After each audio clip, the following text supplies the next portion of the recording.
Well, welcome back to Voices of Video. And I always love it when I get a chance to talk to repeat guests. We host a lot of conversations, and over the last several years, we've talked to a lot of people. But I'm joined today by Mark Mahle, who's the CEO and the founder. Or are you co-founder, Mark? You're founder, right? Co-founder. Co-founder. I would say Okay. yeah. All right. All right. Well, I didn't want to get in trouble with any of your partners. So, hey, it's great to have you back, Mark. NetActuate has become a very, very important partner to NetInt. And I want to start by just bringing the listeners, those who may not know who NetActuate is, up to speed. Why don't you give a really quick intro and an overview of NetActuate, and then let's launch into our conversation today. Yeah. Well, thanks for having me back, Mark. I think we have to rename this to the Mark and Mark Show. That's instead right. of Voices of Video. But yeah, it's great to be here. And, NetInt has also been a fantastic partner to work with. And we're, really excited about the future. NetActuate is a global infrastructure provider. We're kind of like the company that you've probably never heard of, but you use, every day.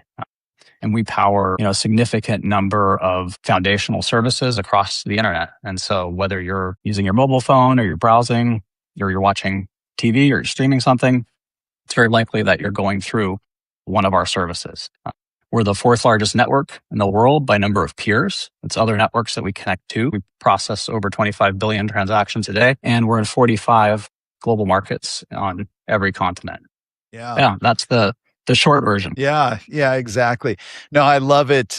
One of the things that blows my mind, I've been in the video business and the ecosystem for, long enough, a long time. And I still am amazed when I run across companies like yours who are out there providing those foundational services that, we all know exist, but you either don't think about or just not exposed to. And then, you get exposed to them and you say, wow, I thought I had the whole ecosystem mapped and I missed a very critical piece. So yeah, it's tremendous. Well, I want to start here because I know we have some exciting things that you want to talk about in terms of what you're doing both with VPUs, but really just doing in general in the video ecosystem. But I want to start with maybe you can share what your decision logic was or how you arrived at bringing VPUs specifically into your network. There's a lot of options. There's different architectures. You have a lot of points of presence, more than 45. And it's a big commitment, to bring hardware into the data center.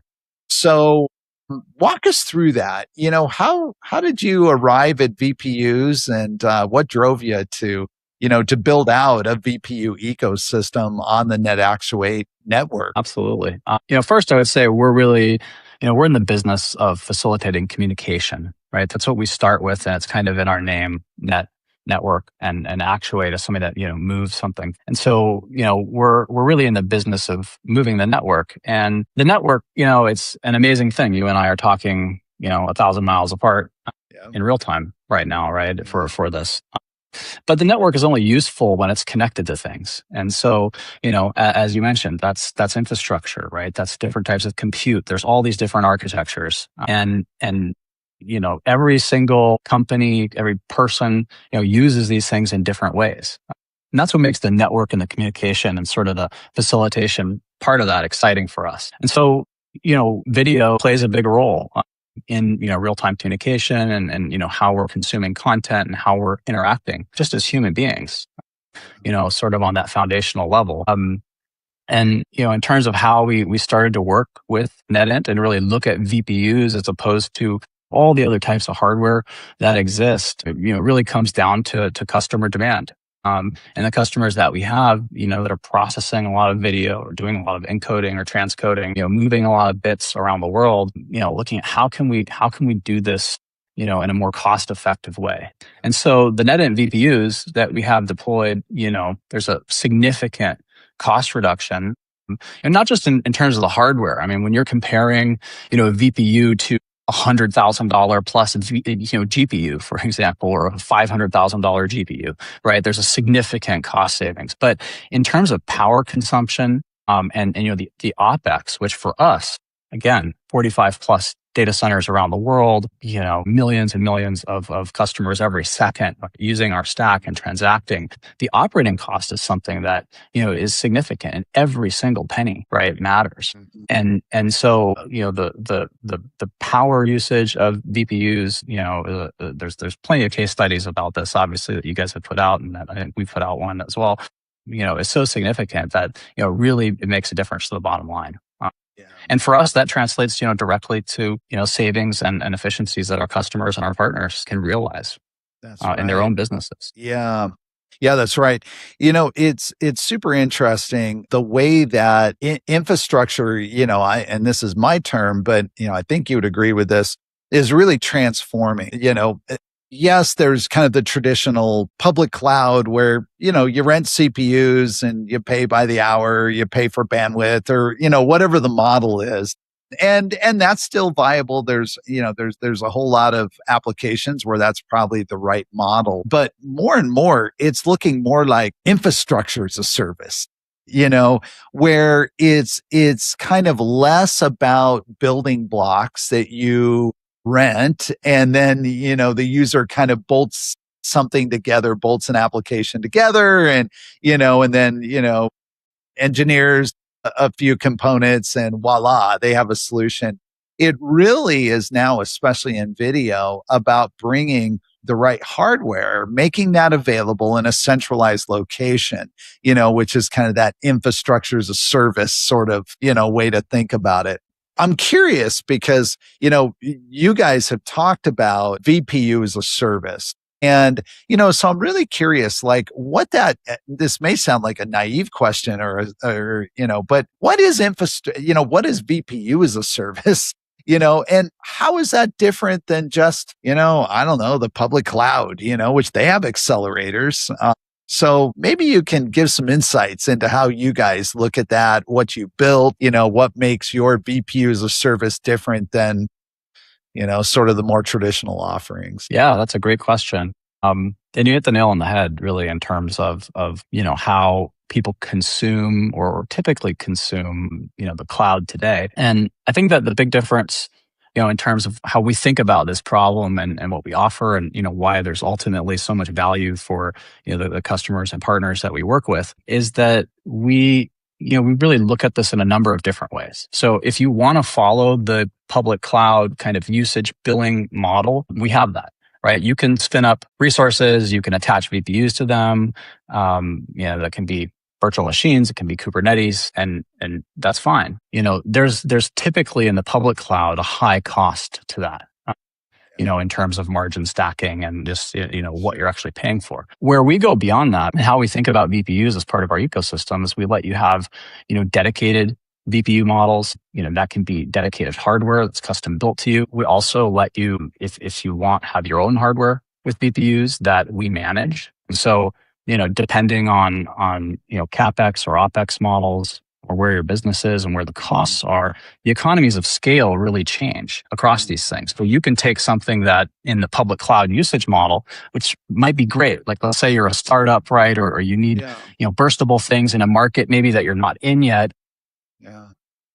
And that makes a lot of sense because there's a low cost to entry. But now, you have 1 million subscribers, right? And the economics of it now is like you're paying 5,000 times what you should be, right? If you were on a dedicated model. And I think the way that we think about this and what we call really VPU-as-a-Service is the ability to transition between those things. We don't paint you into a corner. We don't lock you into just one, and we let you mix and match, depending on what market you're in, depending on what stage of your business you're in, and how you want to engage with us. And I think that's something that we see a lot of, positive response to and a lot of surprise. It's kind of simple, right? We want to meet you as our partner or our customer where you want to be met from a business perspective. That's right. I think the other way that we think about this that's kind of unique and interesting in the industry is that we'll look at our pricing models and we'll try to meet you in terms of how you want to price things. So maybe you want to price per stream. Right. Maybe you want a price per some other thing that you have that's an important KPI in your business. And we can work with you on that to translate that into what the infrastructure will look like. And again, it's like a global scale, right? This isn't in just, one place. And I think that's a really interesting approach. It's very different from like, let me go figure out this, 10,000 line calculator and spreadsheets and, we've all spent enough time in those. I'm sure you've seen a bill from, the wonderful people at Amazon or, a big hyperscaler public cloud. Yeah. So I really want to accentuate this point in case someone listening kind of missed what you just said, because I don't know. There's probably someone else out there doing it, but I don't know of anybody that is flexible in terms of the business, the billing model. Maybe business model is not quite correct, but the billing model, that is huge. Like, have you always structured your business that way, or did that come, recently again with just the needs of the market? Really, we have significant. We've always structured our business that way. Wow. And I think it's really interesting. It starts again with that facilitating communication on the network. And, when we think about, bandwidth, and you think about this per GB, like bytes transferred model that a lot of people have, in our very early days as a network, we would let you change the type of network connectivity or the ports that you have and change the models there. And that was something that was very appealing to kind of the larger platform companies that, our customers are typically platform companies that, themselves have millions of users. And so again, it just changes the economics completely. And so we're seeing some really interesting things with VPUs and with media and streaming that I think are pretty unique. An example is that if, say you're a large operator and you're in a market and you want to directly interconnect to, the local ISPs, to your streaming sources, et cetera, and have, dedicated fixed ports. We can do that. And we can operate, the data center for you with the hardware in it. So you get the benefits of kind of the owned hardware model, if that's something that you want, with, the managed services and the flexibility of the cloud and the team that's there to support it, which in the C-suite, it makes the CFO happy. It makes the CTO happy. That's right. Yeah. That's right. Yeah, this is something I referenced, in the intro there, that NetActuate has become a really key, partner to NetInt. And a lot of what we're talking about right here is kind of the foundational it's not the only reason, but it's a foundational reason. It's that we just continue to see it just doesn't matter what business someone is in. They can be a very massively scaled social media network. They can be a user generated platform. They can be a premium, like live sports streaming. They can be, traditional OTT. I mean, just, and all the different permutations, of those, classes of services that I mentioned. And no two are alike. Nobody has the same sort of set of requirements, as the next person. And if there isn't flexibility, like in some cases, you just can't work. They're not able to work with us and we can't work with them. And so having a platform partner like NetActuate has been a huge unlock, not just for NetInt, but for our customers. I can't tell you before we started working together, how many interactions would go something like, we really want to use you, but we're not able to because didn't have anything to do with video quality, with technology. It was something like on the business model side, that they weren't able to get from their infrastructure provider. And all companies are frustrated. We're frustrated. They're frustrated. They want to benefit. So this really is a big deal. And it's quite disruptive what you've done, what you're doing. Yeah. Thanks. I appreciate it. It's exciting to work together. And, I think that it's an interesting time, right, in the market. And I mean, whether it's the business, whether it's, how rapidly things are changing, obviously with, all of the AI tooling and just how fast we have to move, whether it's the costs being driven up, whether, data center space, network, hardware, right? I think this is, the first time that across the board, you're starting to see it in many cases, price increases because, just look at Right. what's, happening around the world in terms of, cost of power and, everything else, Absolutely. Yeah. and Yeah. availability. It is super interesting. On the delivery side, I was just looking at a report last week, and for the very first time in years, the average price is going up. Now it's not going up a lot. It's going up fractions of a penny. But it's going up. And previously, it was just like going down, just dropping, practically by the quarter what you'd have to pay for CDN, for delivery of video. And now that's not true anymore, so it's pretty amazing. And I think that's where, that sort of that race to the bottom, right? Yeah. That has happened, and we're starting to see a shift. I think what's Yeah. really interesting about, the way that we do business and the way that, NetInt lets you, find cost savings or can fit into your architecture in all these different ways is like, how do you, prices are going up, customers, their bills are going up, right? They have maybe less to spend, but everybody wants more. They want So more. as a solution provider, as a business, for our customers, our partners, people providing all of these things, how do you continue to add value?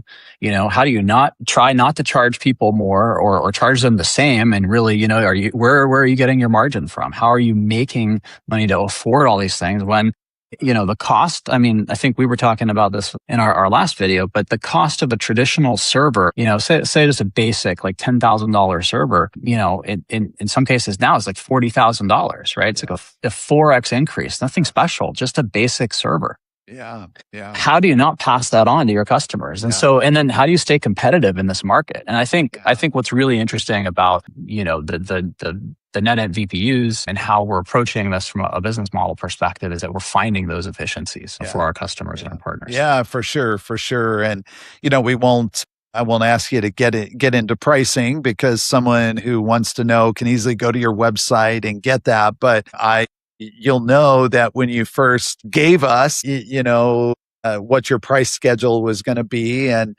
I was quite shocked in a good way, but it's like, I'm like, wow, Mark, are you sure these numbers are correct? And did you make a mistake? And you're like, no, those are real. So yeah, it's very, very cost competitive. One of the things though, that is still a challenge. It's a challenge for everybody. Streaming video and encoding video, is yes, there's a lot of building blocks that are available. The open source projects like FFmpeg and the software encoders X264, X265, GStreamer, all these building blocks are now quite mature. In fact, I would even say in some cases extremely mature. And literally, some of the largest video platforms in the world are leveraging some of those, those open source projects, right? They're that good. But still, it's very complex to put everything together in a workflow that can scale, that is reliable, that can meet the needs of, all the varying requirements that are out there. And so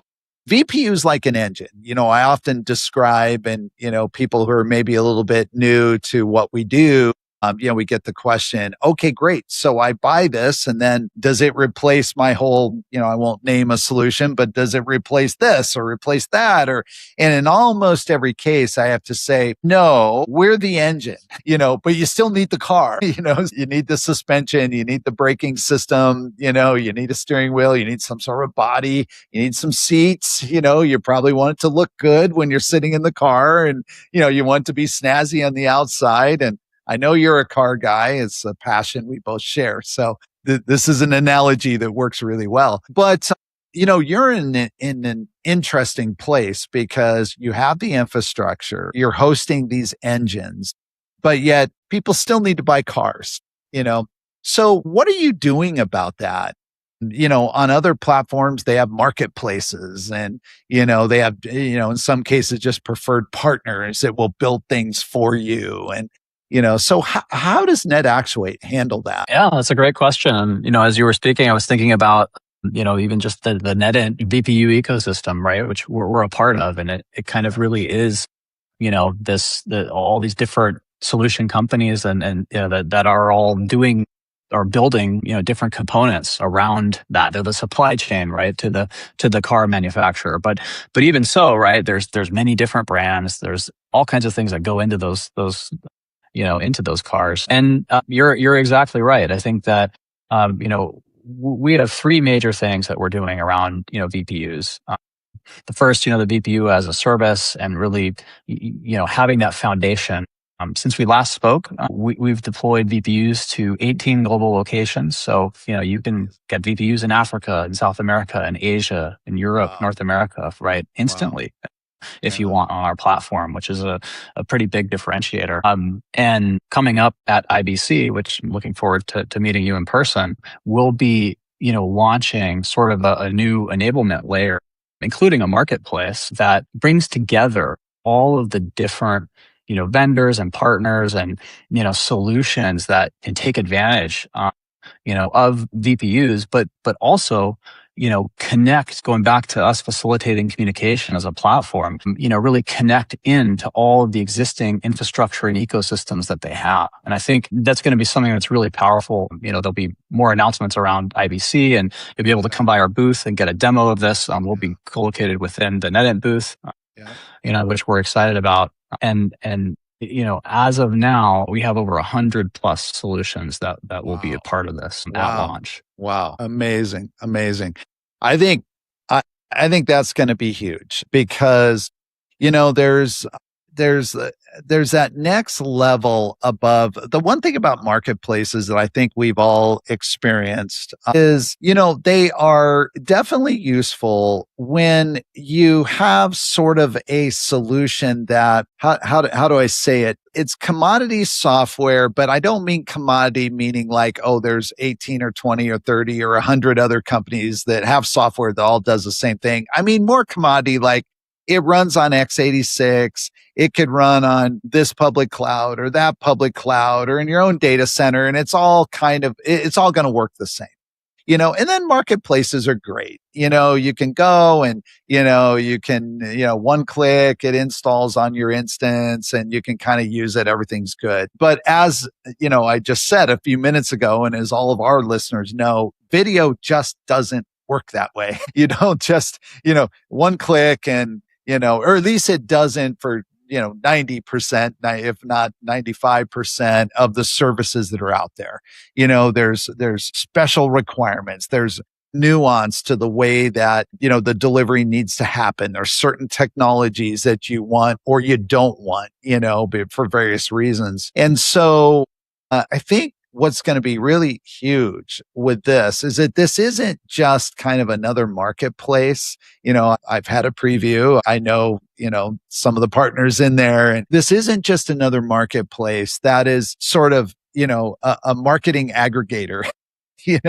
This is like, these are cars, to go back to our car analogy, that you're bringing to the market, but they're highly customizable and configurable in the ways people need them. And that's going to serve the ecosystem of very, very important and needed, capability. So, yeah, that's exactly right. And I think, the way that we look at this just philosophically, right, it goes back to the same way that we do business, whether it's our business model, whether, it's again about that communication that, just we as people need. And, we need all of these things that we're talking about for various reasons. And it's really about being that enablement layer. And so first and foremost, it's not just a marketplace that's rigid, but, it's an entire platform that lets you as a partner, take your solution and combine it with others. It can be, within our infrastructure. It can be within those public clouds. It can be within your own data center. It could be with your customers, right? It's really about that flexibility, so that ultimately you can showcase, the service that you're providing, whether it's a software solution or, it doesn't matter. There's so many different things, as you mentioned, but that you can really provide the best value, ultimately to your customers in the easiest way. And so I think, just philosophically, it's a different approach. Yeah. We've heard from quite a few of the partners that, will be launching at IBC, how rigid things are in the current public cloud marketplaces. whether it's like the licensing models or building or how hard it is. I mean, you need a PhD. I mean, there's a reason that you have, I think, actually spoke with someone, I spoke with someone a couple of weeks ago. I think it was a friend's son, and they were looking into, cloud certification or something. I think he said he's doing like 1,000-hour course in like AWS, to become like an AWS certified expert level person. And it's like 1,000 hours, 1,000 hours of like learning a platform, right? I mean, like it just, it's mind blowing. And so, really making it an enablement platform, I think is key. And then from even the consumer perspective, doing really interesting things to make it easy for our partners to put these things into their own, into their own locations, into their own marketing, and just, have that one click kind of, here's our solution, but, it can integrate in a tremendously complex way, but that we've made simple. I think that's the hardest problem to solve. And that's what we spend a lot of time doing, on our side, sort of thinking about is how do we do that as a partner? Yeah, definitely. Maybe it would be helpful, because I do know that our audience leans fairly technical, not exclusively engineers, but, largely engineers, folks that are operating these services. Tell us about, the plumbing. So how does the VPU, how does the VPU actually attach to the virtual machine? And, do you have APIs? Do you have consoles? Have you built consoles? So let's talk about this from kind of okay, hey, Mark, this sounds good. Now, how do I access the VPUs? And what if I am bringing my own software, and I just need the infrastructure? What does that look like? What have you built, and how easy is it? Or hard, but I know it's easy, so I'm leading the witness here. But how easy is it to get started? Yeah, really, it's asked and answered, right? I think starting with there's a number of different ways we can talk about how we let you use VPUs, which are pretty interesting and maybe different. But in terms of accessing them, obviously you have full self-service dashboard. You can point and click, and you can select things and deploy, and it's all self-service. It doesn't require a human to do that, except for you. There are APIs that back that. We have from an engineering perspective, a philosophy here, and that's that any kind of UI that we build is always built on top of the same APIs that customers can use. So anything that you can do in our portal and our dashboards and the tools that we provide you, with point and click, you can do through our API. And then, there's drivers. It's so obvious, and yet why do so many platforms not do that?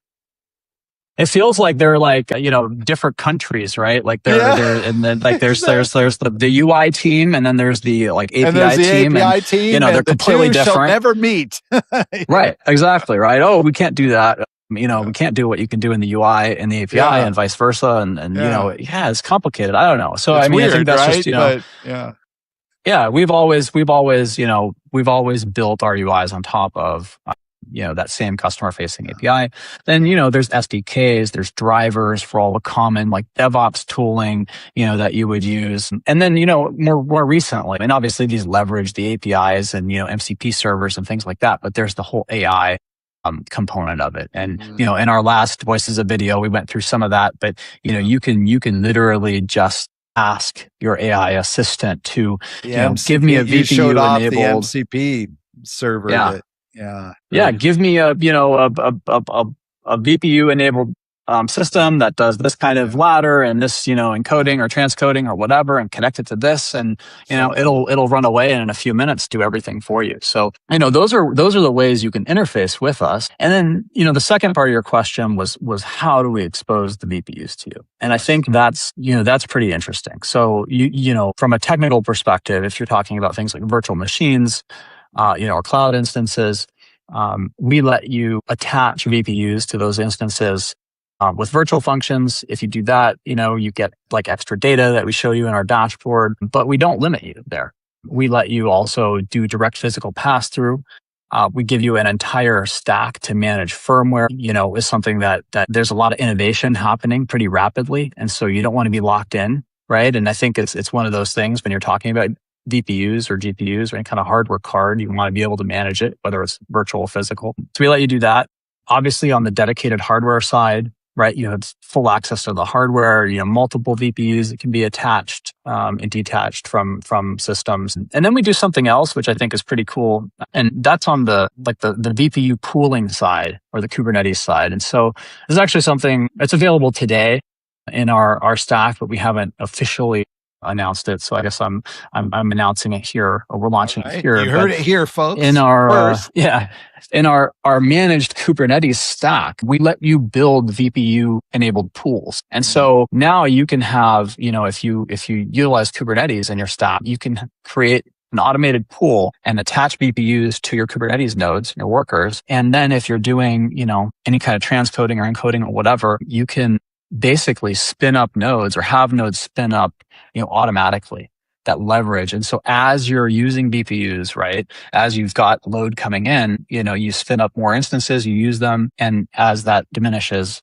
right, you reduce them automatically. And so it's kind of a concept of pooled VPUs. A little more on the technical side, but we think it's a pretty neat feature and something that there are definitely companies that are taking advantage of. Yeah. Lots of innovation there. And, we're really excited about that. Let's, so continuing with kind of this theme, an engineer listening today wants to kick the tires, kind of get started. What does a well-designed proof of concept look like on NetActuate? And, let me add another layer to the question and then I'll let you answer it. Everybody that we're working with anyway is already operating a service. They're on one of the big major public clouds. Maybe they're on their own infrastructure and, they're looking to make some changes, or maybe they're even using a SaaS platform. They've kind of completely outsourced it, but now they're like, hey, we want to take control. We want to take control of our costs,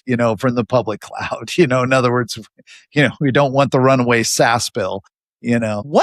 How do they get started? So in other words, what does a proof of concept look like? What have you seen, kind of some lessons learned, what to do, what not to do, help someone there who's saying, okay, Mark, you convinced me, but now I've got to go make the case to my boss and my boss is going to ask me, this whole set of questions. Give me the answers. Yeah, that's a great question. A couple of different ways to answer it. I think, I guess let's start with what doesn't work. And that's, I think, if you don't have, what you actually want defined, so you need to have a solid problem statement or, say like, this is what we want to do. And I think that we've seen, folks that are, we're interested in this, we want to use it, but when it comes down to the actual details of the implementation or their solution, right, they're not really sure.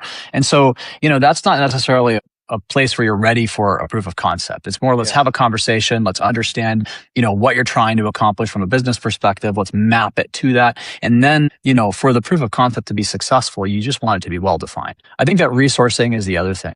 We move very quickly, right? We're ready on our side. And so you can come to our website. You can request a proof of concept. We'll do an intake Zoom with you or a meeting with you. Discuss your requirements, and that same day or the next day we can be ready to deploy. And so often what I've found is that that's too fast. Usually it's like, oh, we've got to allocate resources, we got to have people ready, we've got to get the right teams involved, and so on. And so I think those are just kind of the key things. With the marketplace and the enablement platform, we took a different approach because of that. And I think it's been pretty interesting. But if you're one of those companies that has an existing appliance or a piece of software or a SaaS, and it's packaged in any way that you can provide to us, what we will do is we will do the work of integrating it into our platform. And so we will take that, we'll take your documentation, and our engineering team, right, we'll use our resources and we'll turn around pretty quickly and say, here you go. Now you can demo your solution on our global platform, VPU-enabled. And that's changed the conversation. And that's how we're launching with over 100 new, features or appliances and partners, in the next few weeks, because we've really built that pipeline out and we've made it easy. We made it easy to say yes, right? And so I think if you're a product manager, If you're a business person, you're listening to this and you're like, oh yeah, the resource thing, my engineering team or my product team, and I gotta get sign off, and I have, my timelines and budget and all this stuff. If you've got something that you can give us, let us do the work, and we'll do 90% of the work. We'll come back to you. We'll show you, and then we'll do just validation, right, with your team. And then you can move forward and you could hit the ground running, and you could be, deploying your solution at the edge in all of these markets. Right. And that could be tomorrow. Is there cost for that? Do you charge for that? I mean, that's like really tangible professional services that, you're talking about there. Right. No, that's again, one of our one of the things that just philosophically we're a little bit different, because we really believe that if we can meet you where you are, right, and where you need, the value will come later. Right. The long-term value for us is in being your partner. It's not in trying to, sell you on some upfront, professional services, which are fine and they're great. Right. But sure. That's a short-term concept. And we're really here to work with people over the long-term horizon. Yeah, I love it. And I know the market loves it, and is, because a lot of what you're talking about is being rolled out or isn't even quite rolled out yet. Let me tell you, when it's kind of officially out into the market, this is what we hear day in and day out. I mean, it's not like, occasionally someone, day in and day out, doesn't matter, big, medium, small, legacy, fresh, brand new startup. It just doesn't matter, where someone is in their business size or their sophistication or the markets they operate in. Everybody needs what you just outlined and asked for it. So it's incredible. Something I did want to continuing, with this whole how to get started and what should someone think about. I know in the VPU ecosystem, we have some partners that are beyond integrators. They're the kinds of companies that work with like major studios, building media workflows and things like that. You talk about having professional services. Do you guys actually go to that extent? Or do you then bring in and partner with, somebody else who might actually build, I'm thinking like, let's say a major studio, says, hey, this is amazing. We would like to move off our public cloud. We want to build on NetActuate, but we have a real significant workflow that's got to be migrated, and it's going to be a little bit more than just porting a solution. Do you do that? Or would you then bring in somebody, who's in the VPU ecosystem or somebody else to do that work? Yeah, that's a great question. No, the answer is, we know what our wheelhouse is, right? And that's the communication aspect of it. And we've also, one of the things I like to say is that, the greatest successes that I've had, whether it's personally or professionally in life, are being a team player. And so, we understand at our core, and we're very good at what we do. And, when it comes to, the business aspects of, building workflows or the solutions that, a studio might need or an individual customer, we really want to partner with the best that we can. And at the end of the day, that's, that directly translates to, that customer's, end result and the goals that they have. And so we're a team player first and foremost. We can do anything. We can bring in people, right? We can do all of that. But our default answer is, no, we'll stick to our wheelhouse, right? Yeah. We're part of a team. And that's one of the things that's been, really rewarding and amazing about working within the VPU ecosystem that you guys have put together, is that, it's not even a co-opetition, right? These are all complementary companies and solutions. Yeah. And, everybody is kind of in lockstep and delivering, the best value to our customers. Yeah. Thank you for the kind words there about the VPU ecosystem. It's our mission as well. We've all heard the, sort of overused, rising tides raise all boats, and everybody nods, and, it kind of gets overused, but there's real truth in that. And I'll tell you, I was just absolutely blown away when I went to GTC, which is NVIDIA's major conference earlier this year. And I was walking around and just in awe. And you can say, well, it's NVIDIA. Of course, it's going to be huge. And okay, all those are true. But the fact that there were so many companies, so diverse, many of them competing, and yet everyone is there because of the shared platform of, in this case, NVIDIA, right? And the GPU and CUDA and, everything that these companies can build around. And I was there with Randall Horn, our CRO. And I mean, we just spent 2 days just kind of, at least every 30 minutes, just kind of looking at each other going, this is just like, you have to come and experience it. It's just incredible. And, of course, we're then starting to, in little ways think, oh, how can we infuse some of this into what we're doing, with the VPU ecosystem? And it really is true. It's all of our partners working together, playing their roles. Sometimes they compete, sometimes sometimes they never will, but yet rising tides raise all boats. And right now is a VPU moment, I guess, in the video ecosystem. And so it really is the time, if you're a user of video encoders, it's the time to be looking at VPUs. There is no more cost-effective way, to encode video. So, if you're under pressure even just a little bit to reduce costs, this is how you do it. And, if you're, a software ISV or, you're doing something else in the video ecosystem as a vendor, check out VPUs, because they might very well give you that competitive advantage. So Mark, thank you for your time. I want to wrap up with a question that, I feel like is required for every podcast. Give me your 3-year, vision of, what are we going to be talking about in, 2029? And again, I'm sort of making fun of that, but I think it's, I do want to hear from you, what does video infrastructure look like in your view, from where you sit in 2029, 3 years out? What's going to feel outdated? What will we have severely underestimated? Maybe some are looking past and you think like, ooh, don't snooze on that. Could be a technology, could be an architecture. I don't know, but give us your snapshot. Yeah, that's a good question. There's so many different ways to answer it. Totally open-ended for that reason. Yeah. First, I think, hopefully memory prices in 2029, we think, right, will be coming back down to earth. Amen to that. We'll see how that goes. But, I think that there's going to be, I think it's just an exciting time. We touched on this a little bit in our last interview.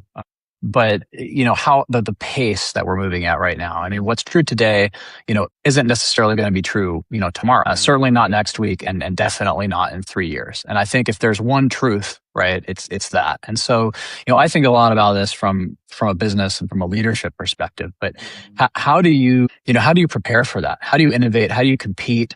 How do you meet your customers, right? And we talked about, costs and, innovation. How do you do all of that when, your reality, right? Your playbook is changing. You literally can't have, a 3-year plan there are still companies, right, that are like, we'll do our 5-year plan or our 10-year plan, right? And I think that we're seeing across the board in every single industry that the companies that are making waves and there's a new change, that's taking place. They're just innovating so rapidly. Yeah. And so when I apply that to, where I think about VPUs and this ecosystem or video and, communication, I think that we're going to see a lot more personalization. I think there's really exciting things that are happening there. How you consume content, as a consumer. It's going to be an exciting time, a lot of choice, right? Like if you want to, like we like cars, like you want to, I didn't catch the Formula One race this past weekend. If I wanted to just, say out loud, I want to see, the top 3 things that, Ferraris did or the top 3 overtakes or whatever. And I customize, I just say it, right? And I'll just speak it out loud. And then my TV will just dynamically assemble it, right? Using just assembles AI it and VPUs and stuff in the background. Like, I think we're going to see things like that, right? I think, when we're talking about, again, I know I talk a lot about communication, right? We're speaking English here. I think that when you think about language, I think in a few years, more and more we're seeing that, I can be speaking in one language and you can be hearing my voice in another, right? That's and we're going to see more real time. Right. And it will be with virtually no latency, No, not at all. I mean, it'll just, it was interesting. I had a conversation with someone I've been on the road the last couple weeks, and I was in another country, and we were talking about a lot of things, but for some reason the subject of language came up, and how powerful even like Google Translate is with it's real time, I think they call it. And I've used it somewhat extensively. Absolutely transformative. And you think, what's going to happen when that is now just available to everybody at all times, like on literally every device, like it's just common, like how that's going to transform the world. And then for us in video, what it can do, all these issues with subtitling and multiple audio tracks and everything, it's just going to be there. It's going to know that English is my primary or my exclusive language, and I'm going to enjoy this amazing content I could have never seen before, or at least, I would have had to have just read it, now. So yeah, totally. 100%. I think it's like I said, it's an exciting time to be alive. Things are moving very, very quickly. And I think that the infrastructure, right? I mean, at the end of the day, I like to say that I'm a plumber, right? I deal with the plumbing of all of these things. And when you think about, how much data, how many things that we're going to have to process, right? How much compute is required, how much bandwidth is required to do all of these things in real time. The technologies are changing, right? The protocols are changing, the codecs are changing, the hardware, is changing. But, where is that going to be in 3 years? And from a business perspective, right? How do you keep up? How do you innovate? And I think that those are the types of problems that we're solving and we're thinking about every day. And I know you are with the next generation VPUs that are coming, and again, it's exciting. Awesome. So I can't wait to have this conversation again in 3 years. We'll have to look back and see where we are. Definitely. I'm pretty sure it won't be anywhere we imagined we would be today. I'm with you. Absolutely. Well, Mark, hey, thank you again for joining Voices of Video. It was a wonderful conversation. And for all the listeners, if you're going to be at IBC, make sure you stop by the VPU ecosystem booth. And if you're not, that doesn't mean you miss out. Reach out to us. We're very easy to get in touch with. Go to netactuate.com. I know Mark's on LinkedIn. I mean, everybody I talk to is extremely accessible. So there's no excuse if you want to get in touch. Reach out. I know Mark would love to have a conversation, tell you more about the things that we, discussed today. And until next time, as I always say, happy encoding.